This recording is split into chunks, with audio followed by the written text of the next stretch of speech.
Let's eat guys! Ayan, luto na ang aming almusal. Sakto, meron ng bunga ang aming tanim na pipino. Ayan na. Roti with tuna flakes. Ayan, gagawin naming parang shawarma. Let's eat guys!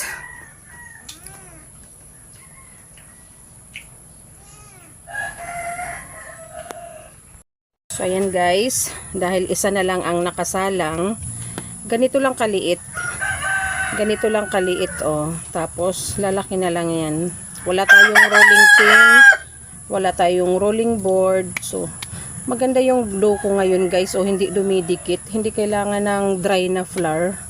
Hindi siya dumidikit. Ganito pala sikreto. Pero, crispy siya ngayon. So, hindi pa natin ma-perfect yung gusto kong pag-aralan yung parata. Mas masarap yun guys, para siyang layer-layer. Para siyang pinag-layer-layer na lumpia wrapper na oily. So ganyan lang. Ganyan lang kaliit din lalaki yan. Oh, meron tayong isang bread. Isang pirasong bread. So isasalang na natin guys. Ayan.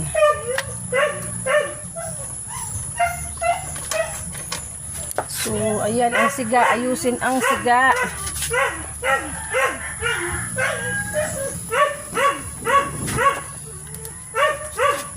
Ayan, meron na tayong, ayan guys, 2 pirasong malaki.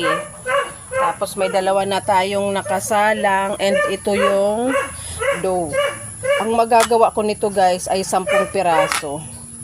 So, pag kukuha tayo, ganito lang kaliit, oh. Ganito lang kaliit, then, ganyan. Then, ang partner namin nito ay, anong pa-partner natin? Depende sa gusto ng anak ko, guys, kung ano gusto niya i-partner nito.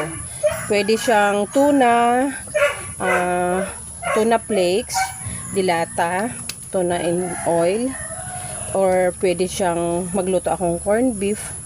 Pwede namang crumble egg or fluffy egg. Depende. Pwede naman to guys, palamanan ng matamis. Ayan, depende. Pero ngayon almusal, syempre hindi matamis ang palaman. Baka tuna. Depende sa anak ko kung anong gusto niyang ipalaman dito. So, ganyan lang guys. Oh. Maya-maya ko na iinatin kasi may nakasalang pa. So, ayan. Ang ganda ng kulay. Pag ganyang kulay guys ay pwede na. So iurong lang natin.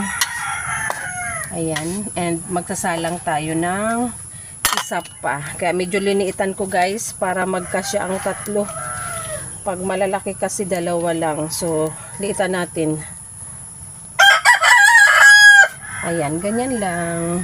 So alam nyo, magtatanong kayo guys, paano ako nahilig sa roti.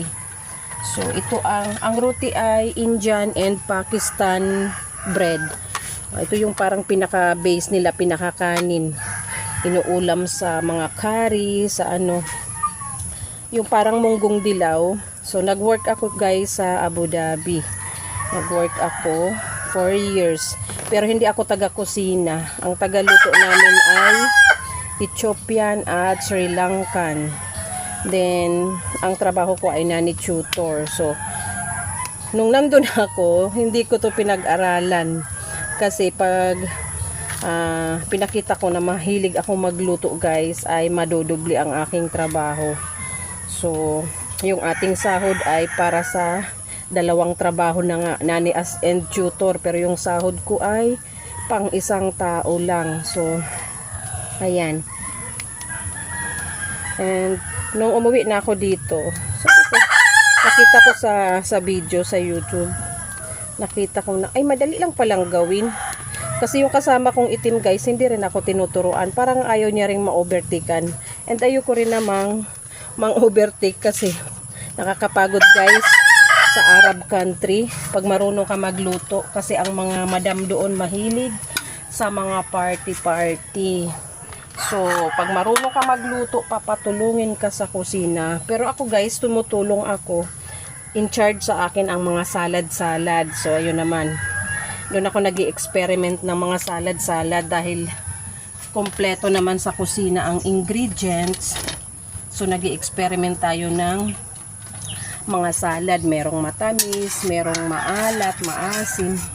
Pero sa tingin ko guys, ayaw nila ng salad na hindi sila mahilig sa salad na matamis. Gumawa ako ng fruit salad.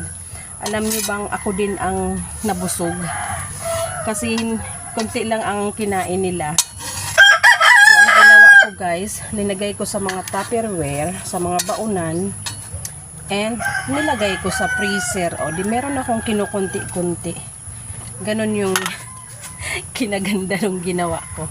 Yung mga salata kasi sa Arabic eh. Mga vegetable na salad. Ayan yung tinutulong ko. Then after ng mga handaan, so tinutulungan ko yung kasama ko maghugas. So ako na yung in charge sa paghuhugas ng mga plato sa loob. Dahil yung kasama ko ay maghuhugas na ng malalaking mga tawag nito, malalaking mga plato.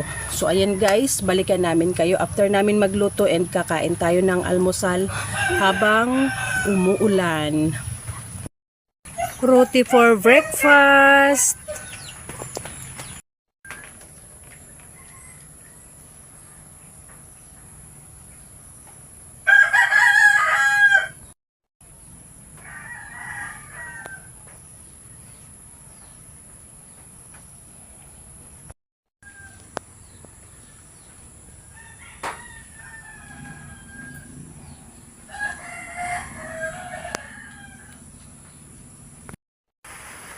Let's eat breakfast. Roti with tuna flakes and pipino. Let's eat, let's eat.